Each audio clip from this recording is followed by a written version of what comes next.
Good morning, ladies. Um, this is our third week in the anniversary month, and today I'm going to do a tutorial on something that I come across a few months back. It's um, called a stash journal, and I really like the stash journals. It's to put your extra ephemera, like store your pockets or stuff that you just have extra or that you make and you need a place to store them. And that's because they come with only they're made with only six pages, but each page is a signature that you will load down with pockets and places to put things, envelopes, tucks, anything that you actually want. So the first thing I'm going to do is I'm going to tell you what I'm using and the measurements of um, my materials. Um, I have six uh, pages, or we're going to call them signatures, because we're going to sew in these pages separately. So I actually have six here. Okay. So I'm going to put that off to the side for later. And I have two spines. I have an inner spine and an outer spine. And the measurements on these are 6 by 8. And I scored them. I don't know if you can see the score lines, but I scored them at 2 and 4, which divided them into 2-inch intervals.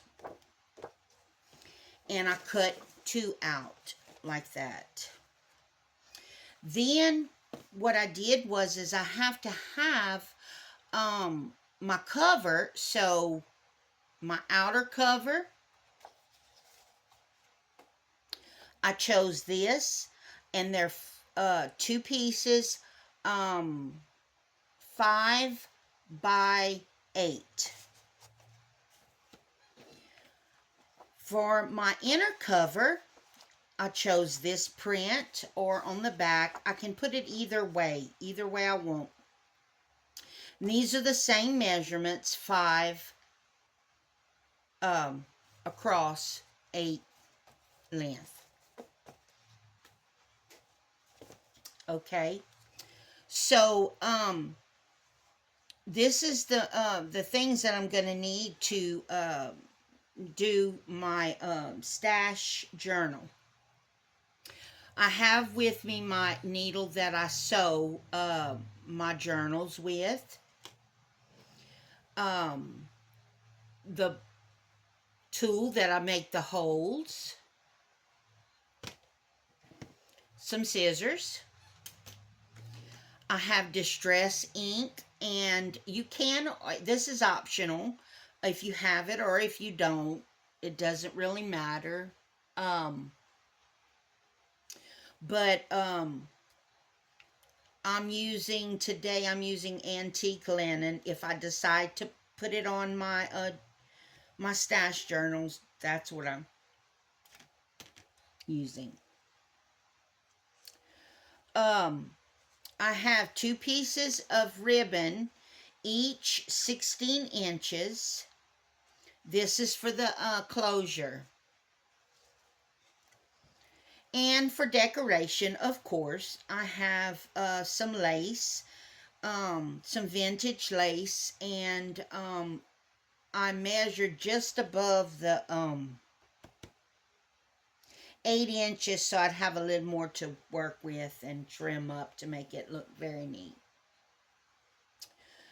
Then I have my 6 pieces of cord to sew.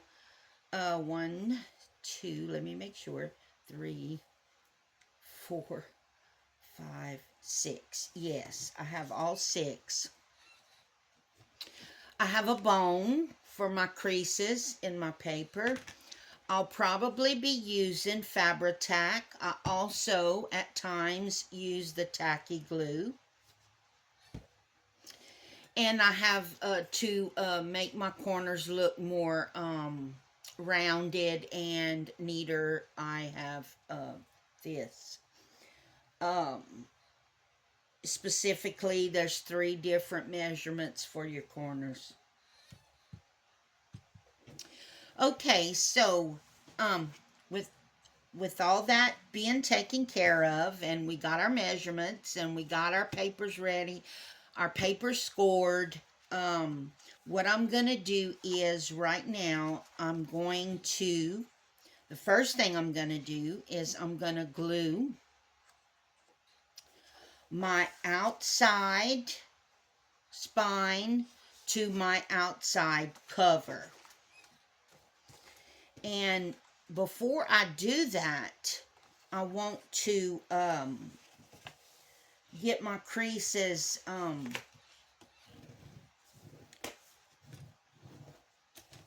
better than just, the score lines.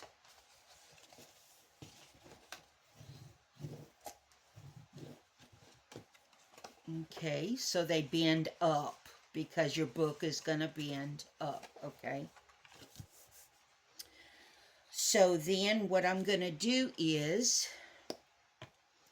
I'm going to glue this section of my spine.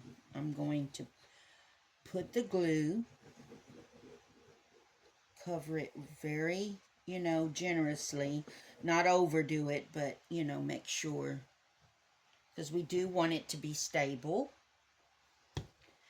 And so then what I'm going to do is I have the two-sided print, and I'm using all scraps that I have put away from other projects.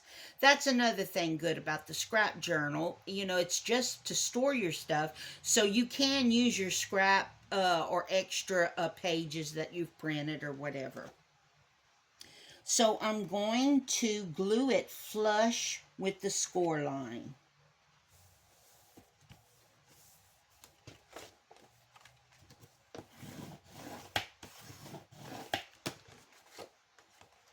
Make sure it doesn't get in the way of the fold. Okay. Then what I'm going to do is I'm going to come to the other side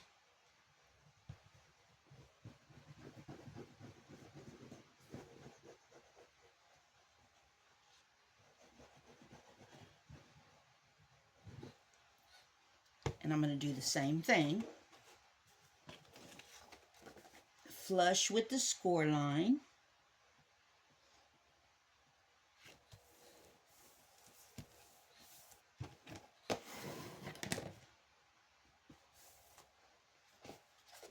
Okay, make sure everything is lined up. And now I have what, the base cover is set. So what I'm going to do now is I'm going to glue my inside cover to the outside cover.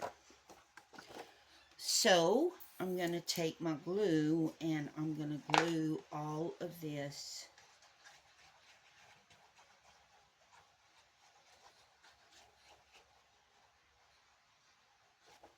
Okay. Being generous but not over generous. Line them up,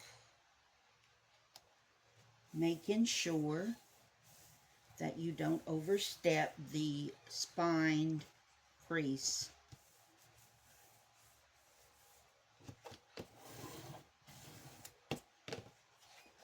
So then I'm going to do the other side.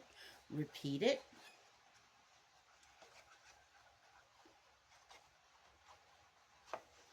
I've already made like 4 of these. 3 or 4 for sure. And I use this method sometimes when I don't have like a cardboard box or something that I can make a journal I need to make. Because that's my preferred method, is using the cardboard for my covers. And it's not always that I have one laying around, so I've used this method, and it's pretty sturdy to make a cover of a journal too, of other kinds. Okay, so our last step with putting our cover together is putting the inside spine. So I'm going to do the same thing. I'm going to crease it very well so there will be no problems in folding my journal. And then what I'm going to do is glue the whole thing. Put glue on the whole thing.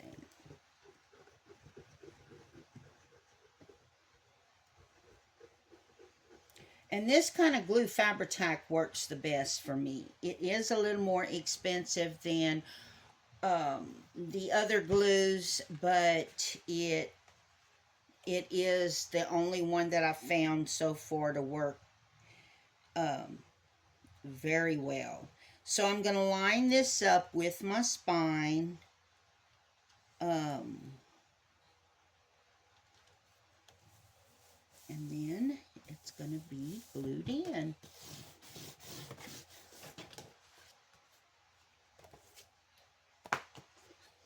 And so then I'm going to crease really well so it will all dry in place. And now I have my cover. And you may have to trim up a little bit, you know, because we're all off at different times. So,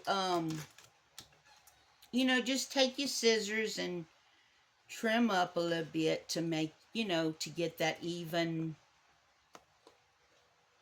you know, neatness. If you're like me, you like them corners to be, well, let me see. There we go. Now, okay, everything looks pretty. I got one little spot here. Okay, now, so the next thing I want to do is I want to round my edges, and most of the time I will wait a little while and let the glue dry really well, but today I don't have time to wait around a long time, so I'm just going to round my edges now. Okay, and there you have it.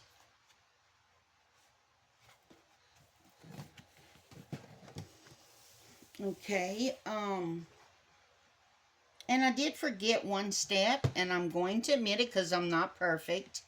You want to take your ribbon and glue it in between the top and the bottom layer. And so I've already did that, so I'm going to have to just glue mine to the outside and maybe put like a button or something to hide, you know, or enforce a little better. But I will do that later. And you can see I'm not perfect either. I forgot to put the closure. But you got the ideal of how this comes together. And so the next thing I'm going to do is I want to put my holes all matching up. So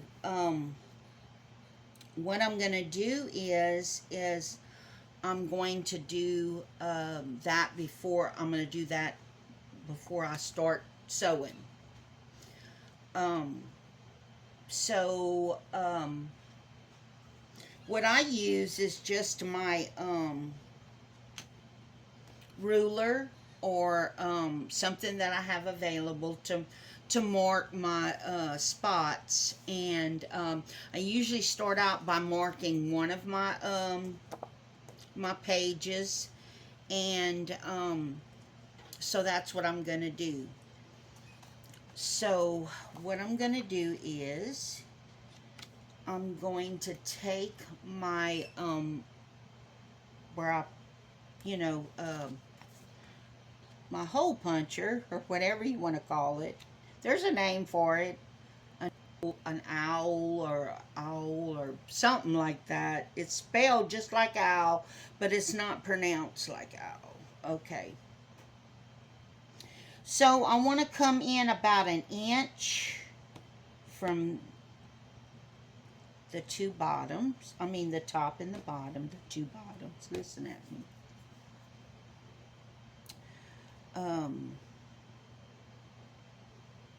Let's see. So right here. And I'm just marking them where I can kind of see where, I'm putting the holes. Okay. And so then I want to come directly into the center. So that's gonna leave me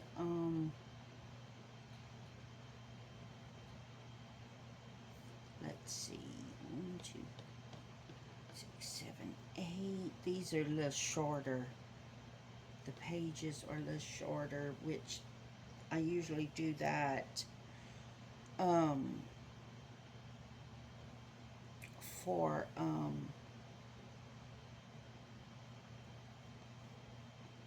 to give me a little room on the top and the bottom of the cover. So I'm finding, yeah, this is going to be my center. Okay. So now I have marked. You can, I don't know if you can see, but I've marked where I want it. Then I'll come here, and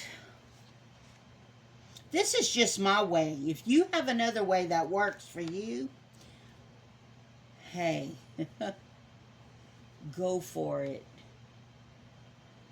And I just poke my little holes like that. Like that. And then, so I know I have 6. So I'll go ahead and I'll make 6. I'll make 6 for 6 signatures all the way across. So I'm going to take my ruler, which, yes, get a ruler. Okay. I'm going to take, let me see. Okay. So we're a 4th. So what I'll do is every 4th, I'll mark.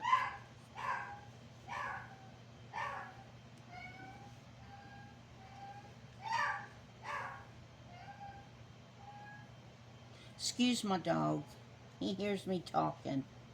Haha.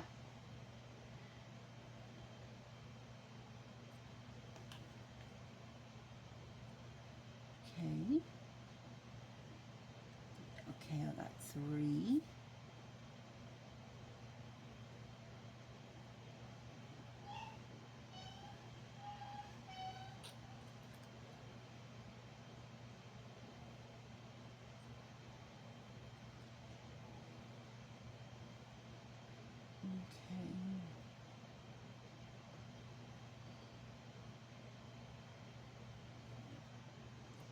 Okay, this will be 4.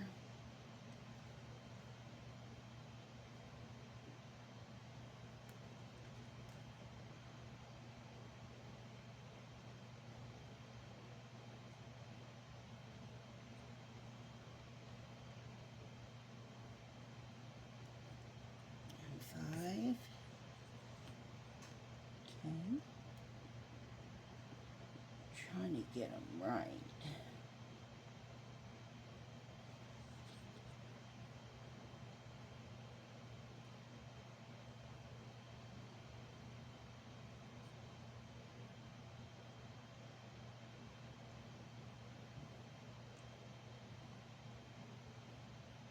I'm sorry. I'm being quiet, but I'm just trying to get all my little straight, you know, all my little lines straight. And I'm not real good with being precise. Okay, so I made them all the way across, and what I will do is place each one of my signatures on every other, I think, 1, 2, 3, 4, yeah, something to the sort. Do it the way you usually sew your signatures in. I mean, you know. So,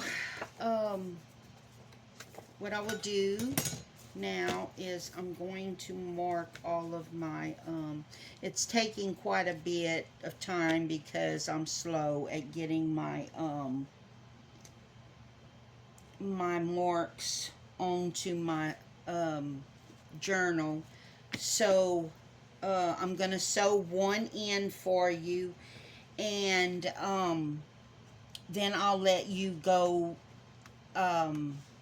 and do your own thing after that, because once you've got that down packed, what you're gonna, I mean, your first signature, you will know exactly how to do the rest of them. So we're gonna do one together. So what I'm gonna do is I'm going to find my little marks. Let me see, make sure. Okay, right here. Okay. And I'm not going to stick it all the way through because I don't want a lot of big gaping holes.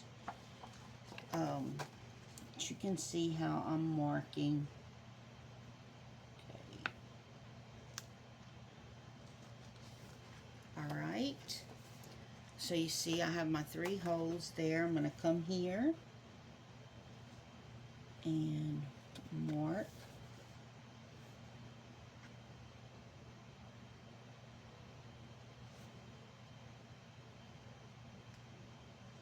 Well, this one don't want to go. Here we go. 2.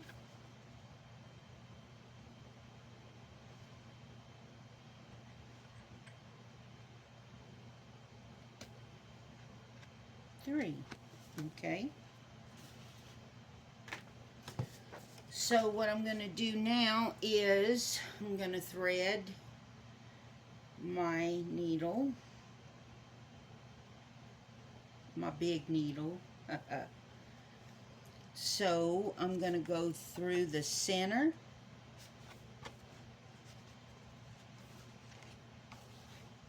And I hope I have enough cord. I just guessed on this, for real. Okay.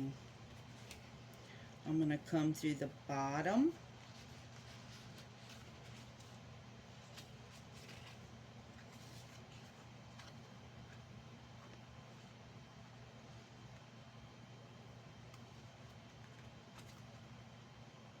I might have to use my smaller needle.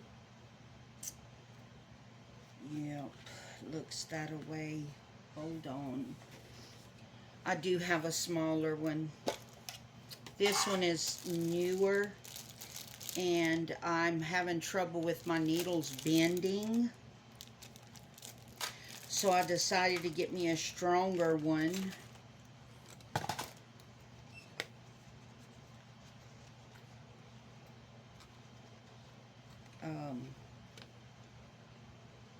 Here we go.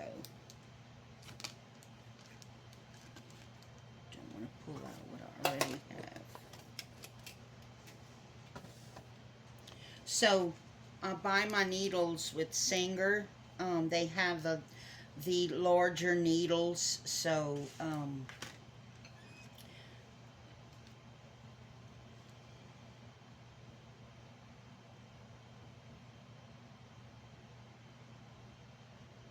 so I'm threading this back. Okay, and I want to hold on. If you have trouble sewing and you need to get like some more thread, I mean, don't try to do it like me.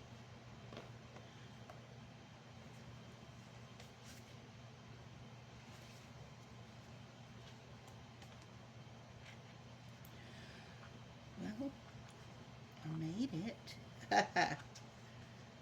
Okay, so what you want is for each side of the string to be on opposite sides of this, and then you're going to tie it in a knot.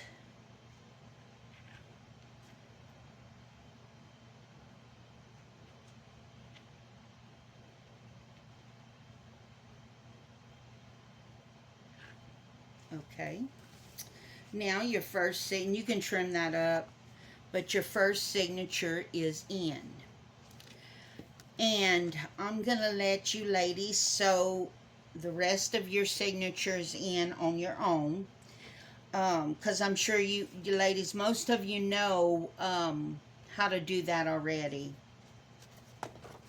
So, I'm going to go ahead and I'm going to round my edges on this signature. There. And my first signature is in. So, it's really sturdy, really neat, and it's wide enough for you to put pockets and stuff them. And